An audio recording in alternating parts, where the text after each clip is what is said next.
बच्चों, आज हमें सबक खुशामद का 5वां इक्तिबास पढ़ना है जो आपकी दरसी किताब बहरस्तान उर्दू के सफ़ा नंबर 83 यानी 83 पर है। आज हम उस इक्तिबास का सलीस करेंगे, लेकिन उससे पहले हम उस इक्तिबास के मुश्किल अल्फाज के माने जानने की कोशिश करेंगे। इस इक्तिबास में पहला लफ्ज़ है नामवरी, कहते हैं शोहरत को, नेकनामी को। फयाज कहते हैं सखी आदमी को, सखात करने वाले को। तकवियत कहते हैं ताकत को, कुव्वत को। गफलत लापरवाही को कहते हैं, बेखबरी को कहते हैं। हकारत कहते हैं नफरत को। पास हिम्मती कहते हैं कम हिम्मत को। ये लफ्ज़ जो हैं, मुश्किल अल्फाज जो थे, ये आपके इस इक्तिबास में है। इसका माने मैंने आपको बता दिया। अब हम इक्तिबास पढ़ने जा रहे हैं। एशिया के शायरों में एक बड़ा नुक्स यही है कि वो इस बात का ख्याल नहीं रखते, बल्कि जिसकी तारीफ करते हैं कि इसके औसाफ ऐसे झूठे और नामुमकिन बयान करते हैं जिनकी सबब से वो तारीफ नहीं रहती बल्कि फर्जी ख्यालात हो जाते हैं।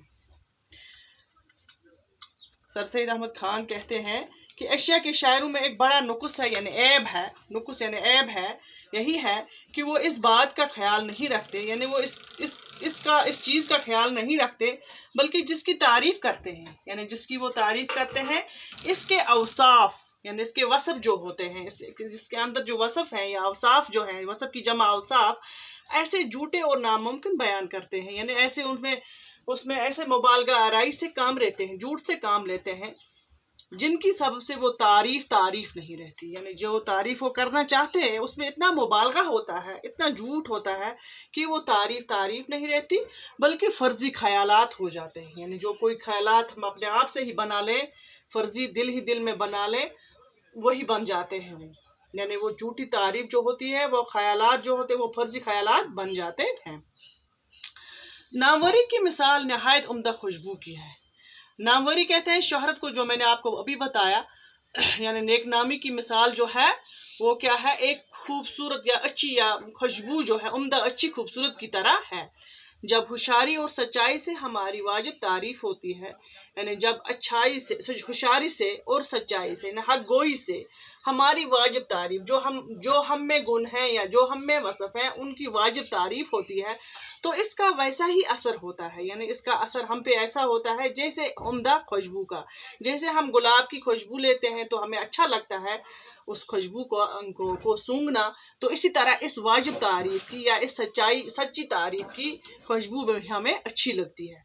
मगर जब किसी कमज़ोर दिमाग में ज़बरदस्ती से वो खुशबू ठूंस दी जाती है, इसने तशबीह दी है एक आम इंसान को, यानी जिसके अंदर वो गुण ना हो, वो वसफ ना हो, और उसकी झूठी तारीफ की जाए, इसने खुशबू को उस कमज़ोर दिमाग के साथ तशबीह दी है कि जब किसी कमज़ोर दिमाग में ज़बरदस्ती से वो खुशबू ठूंस दी जाती है, यानी जब कोई कमज़ोर ज़्यादा ज़ईफ़ दिमाग हो, उसको खुशबू हो या कुछ भी हो तो उसको तंग करती है, वो एक तेज़ बू की मानत दिमाग को परेशान कर देती है। यानी उसका दिमाग उस तेज़ बू को बर्दाश्त नहीं कर पाता, तो वो परेशान हो जाता है उसका दिमाग। इसी तरह एक झूठी तारीफ भी एक इंसान को, जिसके अंदर वो गुण ना हो, वो वसफ ना हो, उसको उस पर नहीं जचती है या उस पर नहीं सजती है।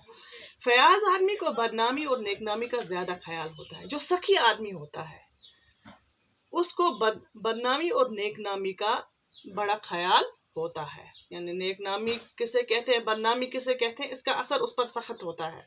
और आला हिम्मत तबीयत को मुनासिब इज्जत और तारीफ से ऐसी ही तकवीत मिलती है जिसके अंदर ये औसाफ हो, या जो आला तबीयत का मालिक हो, मुनासिब इज्जत हो, रुतबे का मालिक हो, इसको ऐसी ही तकवीत मिलती है, यानी इसको ऐसी ही कुव्वत मिलती है अच्छी तारीफ से, सच्ची तारीफ से, जैसे कि गफलत और हकारत से पस हिम्मती को।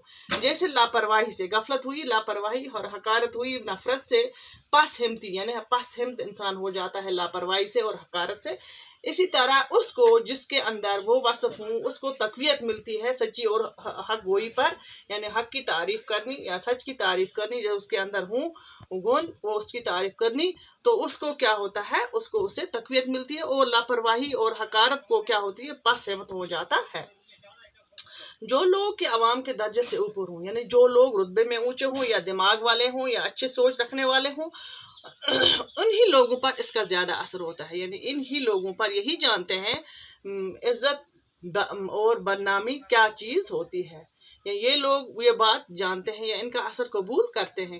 جیسے کہ تھرمامیٹر میں وہی حصہ موسم کا اثر زیادہ قبول کرتا ہے جو صاف اور سب سے اوپر ہوتا ہے۔ جیسے کہ آپ دیکھتے ہیں کہ تھرمامیٹر کا جو حصہ صاف ہوتا ہے وہی موسم کا اثر قبول کرتا ہے۔